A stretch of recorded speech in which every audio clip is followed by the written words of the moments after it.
Hello and welcome to another episode of the Business of Business podcast. I'm your host, Roy. Of course, we are the podcast that brings you a wide variety of guests to talk about a bunch of diverse topics, try to help out our small businesses, solopreneurs, entrepreneurs, maybe get you to think about something that really hadn't been on your radar, but also give you some places to go if you do need some extra help. We want to see everybody be successful.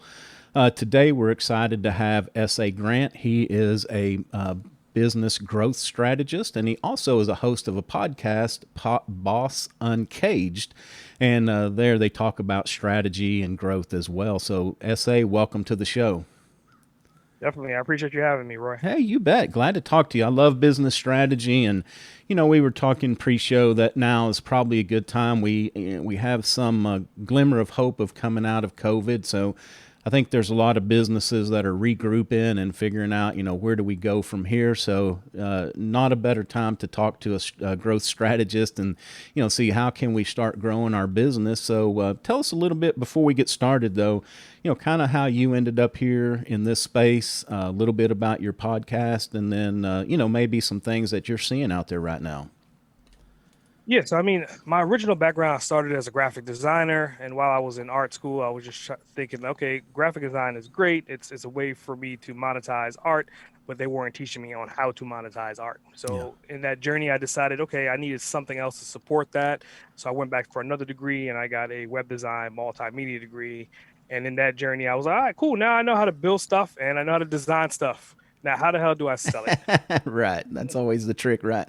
It's always a trick. So, just on that journey, I just kind of just dove into business development, business strategy, and on that journey, I've became a travel agent.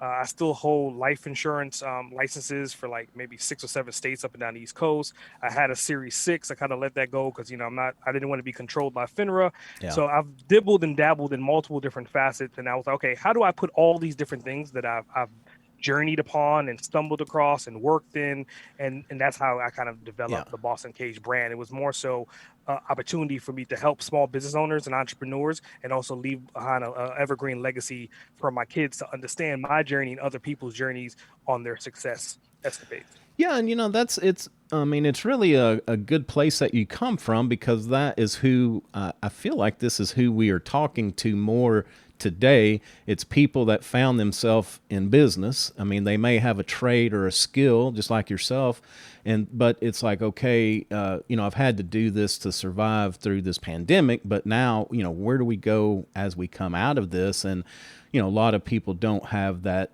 next step like you've took is if it's just me, it's cool. I can do my thing and be okay. But now I've got another employee. Now I've got this, more customers. So there's got to be some Yep. change and some growth in the business to actually survive. And, like I said, a lot of people didn't set out to be entrepreneurs. They were just kind of forced into it lately.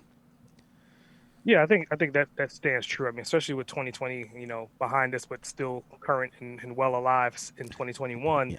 A lot of people had the opportunity to figure out that, okay, we're losing jobs. What's our next step? So everybody went online, which Right. was kind of weird when you think about it. We've been online marketing forever, and now we have this influx of all these new people that Right. essentially need us to guide them in the right direction. Yeah.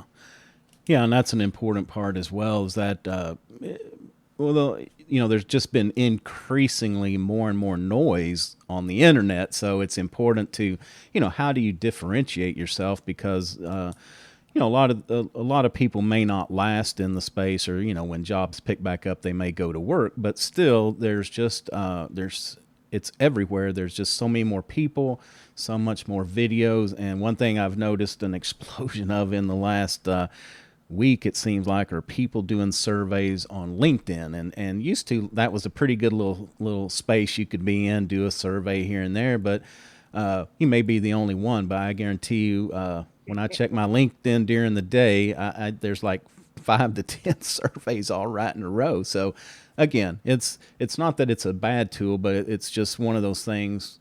Like the bigger picture is how do we make ourselves stand out where we can kind of rise above all that noise that's out there. Yeah, yeah. I mean, I think that's kind of like a long tail keyword, right? Yeah.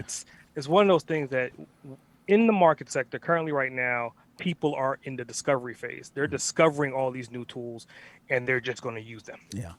right? But once you get seasoned and you kind of figure out like what really works, right? So timeless things that were evergreen that are always going to work is education, right? Right. And that's the first platform. In that education, then you want to look at probably books. Kindles or physical books, those are not necessarily the $1 million items, but they're the gateway drugs. They're enough to hook someone to say, hey, here's some information. I'm telling you a couple steps on how to get there. This book will get you part of the way there, and then you use that book as a lead magnet to then Yeah. call me in to either coach you, to either help you monetize, or to give you more information through an online tool, or to even upsell a software that I've created. Yeah. No, and I think I'm glad you mentioned that because that is definitely what I talk about as much as I get an opportunity. Is that educational component? Is I feel like to me for my strategy that is just the very best is try to educate people and. That doesn't mean I'm going to turn everybody into a consumer, but you know what? We can't. I don't think we can worry about that. We have to put it out there.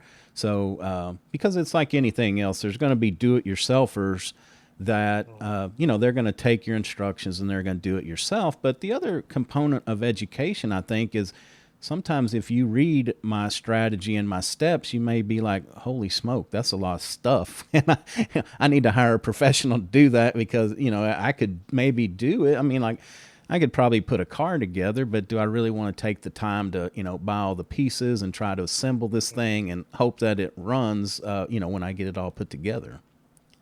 Yeah, yeah.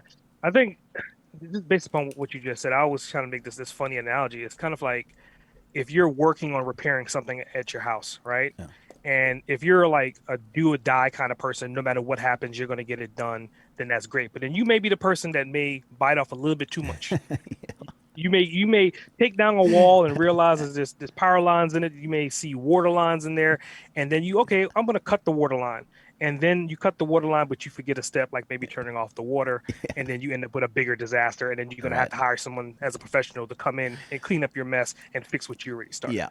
Yeah, and I'm that guy. I mean, I'm not scared to start anything, but you're definitely right. There are times I've started that project and got into it, and you just realize, like, wait, this is way over my head, or the time constraints, or whatever it may be, that I've got to reach out and get help, and that's why I feel like this educational component, and that's not just marketing. I think in sales, when I was more of in the sales space, I use that as well because again, my listeners get tired of hearing me say this, but instead of reaching out like, hey, SA, we talked yesterday. I know you weren't ready, but I'm circling back with you to see if you're ready to sign up and let's get started.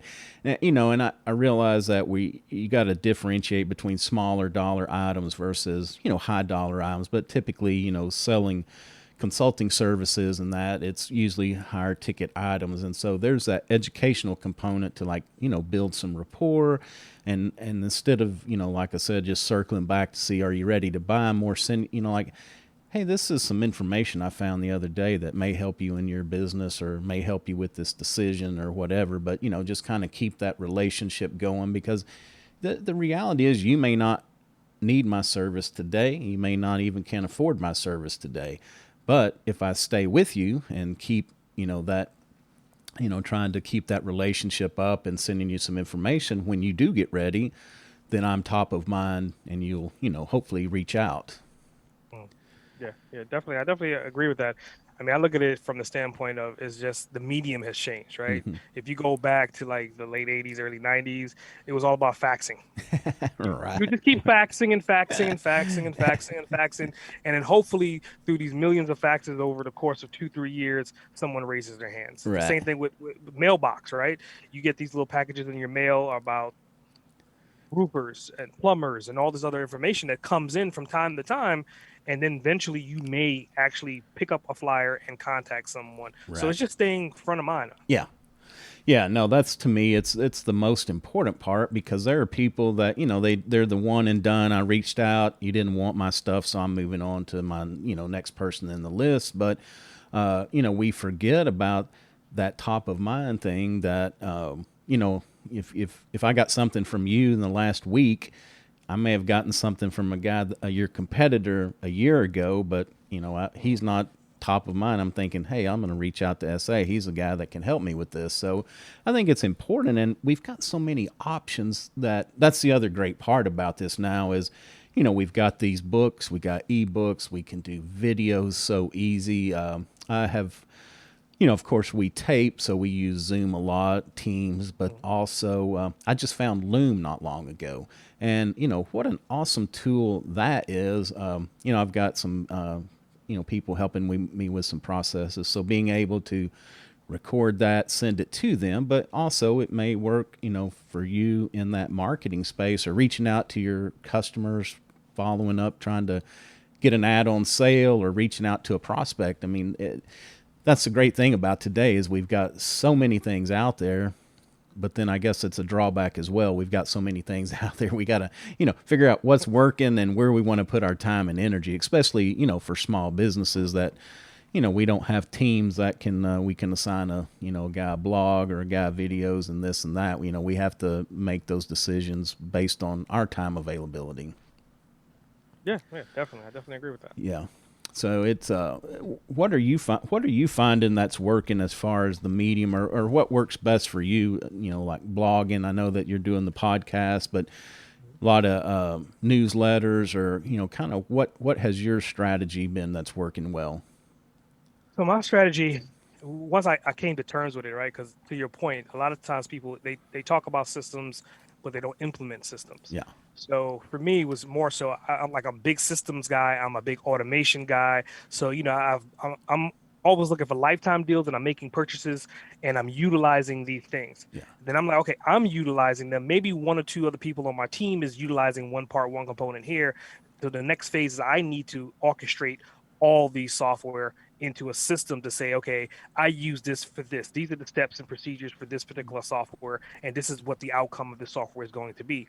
Because then I could delegate that. Yeah. And then once I have somebody to own that, then I can move on to the next thing. So that's part of what I'm doing on my personal brand right now is I'm compiling all the information from the different sources that I use from my different PAs and VAs, and also myself and putting them all into one system to be, okay, here's the mastermind of Boston Cage, and then I can kind of pass it on to someone else to kind of run that operation.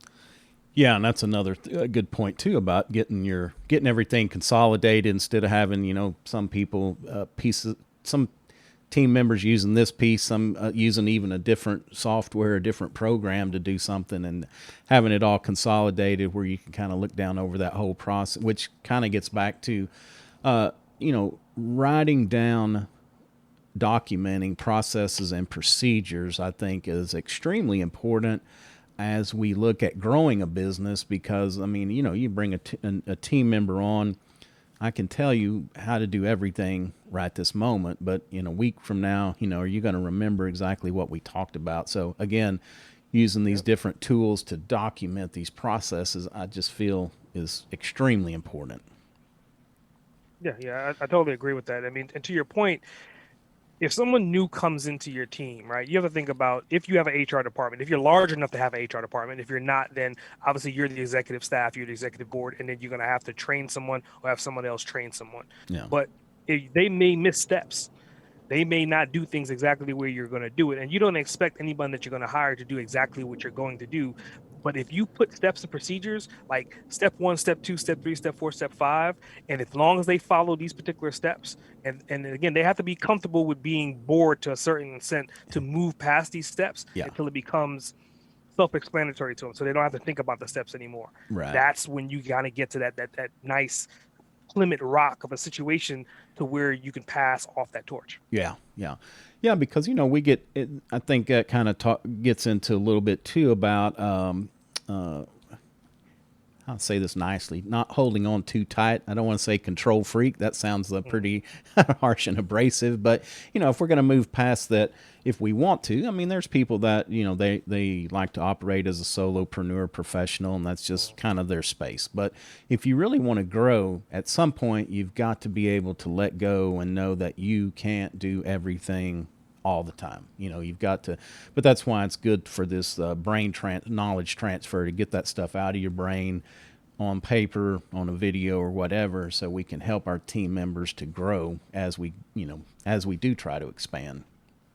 Yeah, definitely.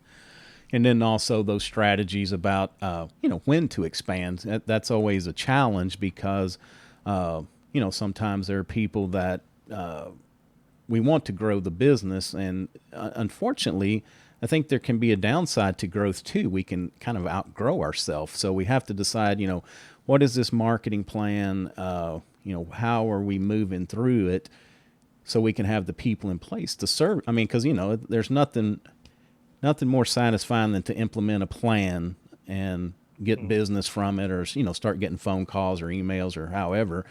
But it can also be a very scary moment the minute, hey, instead of getting 5 emails that you can handle, all of a sudden I got 100 inquiries. Or if you're a product fulfillment company, instead of, I got 5 orders yesterday and I got 3,000 tomorrow.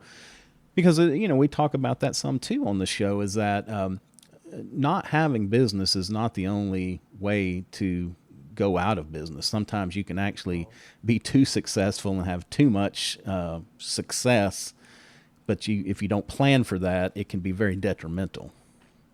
Yeah, I think definitely with that. I mean, automation, and I know people that they hate the whole AI wave that's coming and that's here now, but that allows us to really focus on what we love to do, Right. and then we can have a system in place that's going to automatically execute day-to-day tasks. And I Right. think that's how I juggle it in like my business. Like, if I get 100 people that come in one time, I'm gonna segment them based upon why they're contacting. I may have someone that may need coaching, someone that may need counseling, someone that may need a website, someone that may need graphic design. Yeah. And then I'm gonna take each one of these elements and put them in their respective systems and automate that process. Right. Right. Yeah. So graphic design. It's having a good piece of real estate on the internet is very, very important. So, just we don't have to go way in depth, but just off the top of your head, what are some things that we really need to look at our web properties and make sure that we have done, not only that text, but also making sure we have some pictures and videos, things like that. Yeah, so even before the visual, I mean, to be honest with you, your site could be completely hideous, but it's the functionality primarily. And coming from a design guy, you're gonna like, well, why are we talking to this guy about this? He's a design guy, but I had to learn that myself in the process. Coming Yeah. from a design background, everything looks great, but then what's the conversion? Like, Yeah. what is it doing besides looking fabulous, Right. right? Right. So one thing that you need to do on every single website, and I see tons of websites still to this day that have this one crutch, is that in the first top 10% of your page, there needs to be something to gravitate information from, whether it's a lead magnet, whether you're giving away a free book, or whether you're saying, hey, download something, or you're just saying, hey, sign up for my newsletter. Like, that's the first and foremost for any website. Yeah. And you have to have that front and center before you even get into your services or get into anything else. You want to capture that lead because, again, time is short. You may only have 30 seconds, and somebody may land on your page, they may fill out the form, hit submit, and then their phone may ring. Right. Yeah. Yeah. That and needing to load up fast, because there's nothing worse than having an awesome website that you just can't get the darn thing to load, because we're all impatient. I have to admit, I'm the same way. If I try to load that site and it's too slow, I'm moving on, or if whatever. But so let's talk about that. I don't know what you call it technically, but that screen, when you hit a website, you have a screen's worth of information. And, my philosophy in the past has always been, have that catchy, draw people in there, and not try to explain everything like rolling down a page. Having, back in the old days when it was mainly text based, is, man, you may have 10 or 20 pages worth of material just run out all on one page where people had to scroll down and find. But kind of tell us about how to, what is a good plan to organize that information to take people deeper into the site instead of, I guess more lengthwise. Yeah, so I think that really comes down to like your sale procedures, right? I mean, Mm-hmm. is your website a sales tool? Are you using it as a conversion tool? And what that really means is that as your salespeople or yourself is responding to emails, you're having a conversation with someone, are you using a page on your website to send them to give them more information than to convert them? Or is someone finding you through a Google search and they're going to find general information and then you want them to contact you, or they're going to submit an email address that you can contact them? And that's kind of like the two pipelines, right? Yeah. So you have to kind of distinguish between those two. For, Okay. for mine, I have a mixture of both, But honestly, I found the most rewarding to be like through podcasting, because Yeah. through podcasting is evergreen content. Yeah. It's not like I'm selling and as I'm promoting without promoting, and I'm giving value. And to your point, it's going to last, right? Yeah. So somebody Yeah. may find my podcast 5 years from now and hear a particular topic that we was talking about, Yeah. and then by default, at the end of that podcast, there's not necessarily upsells, but I'm directing them to my social media platforms, or I'm directing them Yeah. to a free opt-in page, or I'm directing them to a particular landing page based upon that particular Yeah. topic that we were talking about. So that's the thing that I would say. You kind of want to figure out, like, where's your pipeline? Yeah. Where does it start and where does it stop? And where does the conversion happen?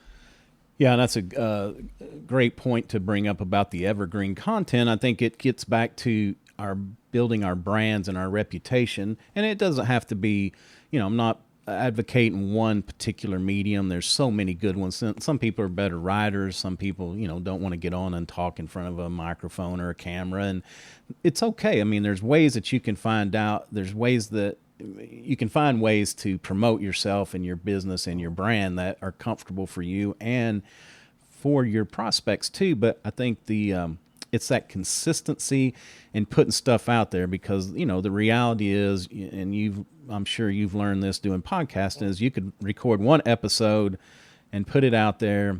You may have some people that look at it, but not everybody in the whole entire, not everybody that's seeking your service, that title or that episode's not going to resonate. Mm-hmm. But if you've got 100 of them out there, then all of a sudden it's just to me, the numbers become exponential. That I don't need to get somebody interested in this one episode. It's like I've got 100 now that they can find something in there that will work for them. Yeah, yeah, I totally Yeah. agree with that. I mean, it goes back to the whole definition of being evergreen, right? I mean, Right. if you think of things that were published from like Napoleon Hill, Napoleon Hill's content is evergreen content. Yeah. You could listen to it 20 years ago, 100 years ago, 100 years from now, and it's still going to be relative. And he's not talking about like particular software or particular niches. He's talking about the general content that's going to be forever useful. Right, exactly. Yeah, and the same thing works not only with podcasts but with blogs. If you do just personal videos, but just be consistent. Pick out, like you said, topics that will live forever. Put them out there, and it's a slow. This is a long game. This is not what we say. It's not a sprint. It's a marathon. And we're doing a few things, I think, too, is it's not, we do want to convert. I mean, I would love to send out emails or put something up and people just flood you with wanting to do business with you. But the other part is we want to build that pipeline. We want to reach people that may not even know about us, may not be interested in our service today. But like we said, you keep putting it out and stay in front of them. You kind of build that pipeline to where it just continues to grow and grow. Yeah, I think you brought a solid point of like just list building. And they always say the riches are in the niches, but the reality is the riches are in the lists, right? Yeah. Like the larger your list is, and think about a list from a standpoint of what you just said. I may have 100 people in my list, much like I may have 100 episodes of the podcast. Out of those 100 people, they may not listen to every single episode. They may listen to one episode. Right. So let's say I send 100 emails. By the time you get to, say, email 5 or 6, that particular email, that particular service that you're helping them to resolve whatever problems they're having may talk to that person at that time. It's not necessarily a hit or miss game. It's just a quantity game and giving value over a period of time to get the best results. Yeah. No, exactly. And anything else that you want to add about the brand building or any growth strategy, some things that you've been working on here lately? Yeah, so I mean, with like just brand development, brand strategy, I mean, that kind of goes to my core graphic design, and even thinking about like my brand, like the Boston Cage brand, there's multi different facets to it. Somebody can look at it and it's very simple. Somebody may see arrows, somebody may see a person, somebody may tie it into being a cage. Like that's what makes a good logo, right? Yeah. You want people to kind of talk about it and kind of ask you questions like, did you do that on purpose? Yeah. Like, does this mean that? Yeah. Versus just having a logo that's too overly complex and people are still trying to figure out what's going on with it, and it doesn't really invoke an emotional reaction. Yeah.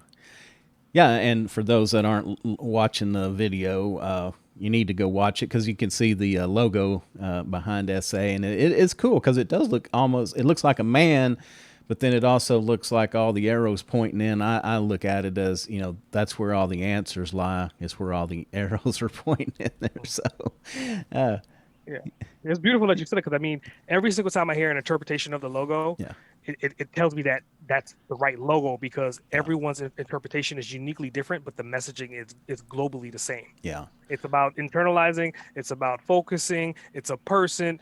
Those are all the things that we do, right? I yeah, mean, I'm talking to people about what they need to focus on and right, how they need to grow. Or my podcast is talking about if you are currently in corporate America and you want to break out, first you need to focus on what you want to do, which goes right, back to the arrows pointing inward yeah, and then exploding out, which goes to the uncaged. yeah. Yeah, that's awesome. And yeah, and yeah, just talking about the people that want to get out there on their own. Just mentioned this for a minute. Find your passion, and I'm sure you're the same way. That podcasting is awesome. I get to number one, I learn so much from my guests, just me having the conversation. But I get to meet a lot of great people, learn a lot, and but find something that you're very passionate about. And the saying is true. If you find something you're passionate about, you'll never work a day in your life because it's fun. You jump up out of bed and want to rush to do this stuff because you enjoy it and you get value out of it. So if you're thinking about it, just go with your heart.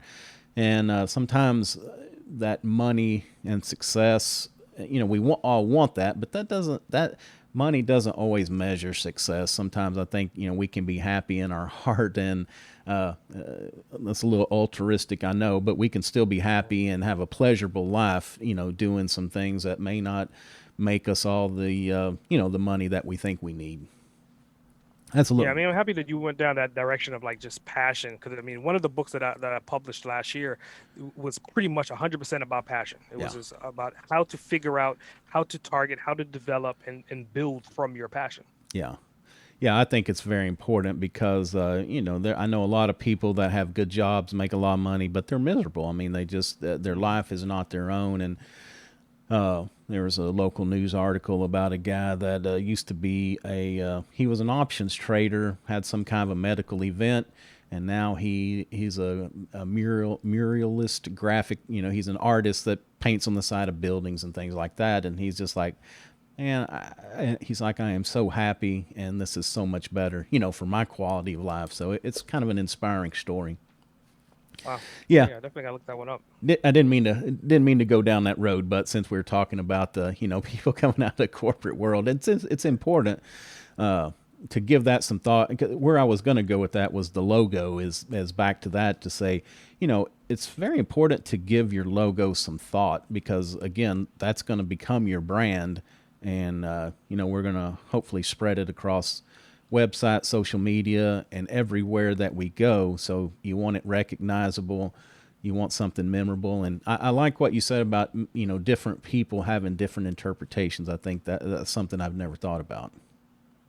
Yeah, yeah, and another thing too about like just branding, you want to keep the lettering pretty self-explanatory. Like Yeah, Boss on Cage is pretty simple. I mean, a yeah, 5-year-old could pretty much spell it out, sound it out, and spell it out. yeah. And that's another reason why I wanted to kind of name it something like that versus something that has 20 syllables, right? Right, right, Sometimes you may have a last name and you want to represent your last name, but if your last name is extremely long or hard to figure out, right. you're not going to get any traffic because everybody and their mom's going to be on Google typing it and Yeah, doing search results, and they're not going to find it, and they're going to keep trying. By the time they do it 2, 3 times, they're not going to land on yeah. your page. Yeah, or hit somebody else that's close. I've done that before, type Yep. in the wrong, trying to get somebody's name right, hit the wrong, and it's like, oh, this person does pretty close to the same thing. So, one last thing on logos. I think it's important because in the past I've had people when I've reached out and said, hey, I'd like to develop a logo.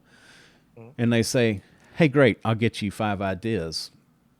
Mhm. But there was never any really discussion about who I am, what I want, what the business does, and and I'll let you explain the importance of find somebody that'll sit down and have a conversation with you to really uncover these types of things. Yeah, so there's a caveat with that, right? I mean, like probably so right now I'm working on company-wise, we're working on three separate logos. Yeah. So, and obviously this is not the first logos we've worked on for these companies, Right. Right. but usually what we do, we start off with benchmarks because anytime somebody wants a logo, unless they're a visionary and they can establish in their mind what they want to see and perceive to represent themselves, they have no idea. So I Right. always say, give me a benchmark. Give Yeah. me something that you see that may not be in your market, that may not be in your brand, but it has the colors. It may have the shapes. It may have the iconography that you like. It may be the stylistic font that you like. Yeah. Send me that first, Yeah. Yeah. right? Then your company profile. I mean, I can go online and do all the research and do all that. But if I'm taking the iconography of what you're looking to look like, Right. and then I'm going to mix it with what you represent, that's how we come up with this new creation of something uniquely different that represents you. Yeah. Yeah, because there's some people that are very buttoned up, straight laced, and they're going to want something different than kind of that that funky artist type person that's a little bit more free spirited. They're going to both think that each is going to have a very different interpretation of what works good for them, or what represents them as their person. Because that's really what you want. I assume that's really where we want to get to is, we want it, especially small businesses, we want it to represent who we are and kind of get our message out there as well. Yeah, yeah, Yeah. definitely, definitely. I think like one of the tips and tricks about just logo development strategy in general is that usually if you're going to say I'm going to give you three logos, right? Yeah. Usually what you're going to do is put the worst logo first, like the one that you do not want them to pick, like Right. the one that you just don't like and you just built because they gave you direction to build that. Yeah. Then the middle one is kind of like usually the one that they're going to pick, and then the third one is like hopefully they may or may not pick it. So Yeah. you present these three to them, and then the first one they're gonna be like, they're gonna get to the second one, they're gonna get to the third one, and then the psychologically side kicks in to where they're gonna look at the third one and they're gonna go back to the second one. They're not gonna really remember the first one because it's hideous, Yeah. and they're gonna kind of stay in the middle. That's like just a Yeah. general strategy when you're being presented with logos. Yeah. Yeah, and that's also I've heard that about offerings as well. You always Mhm.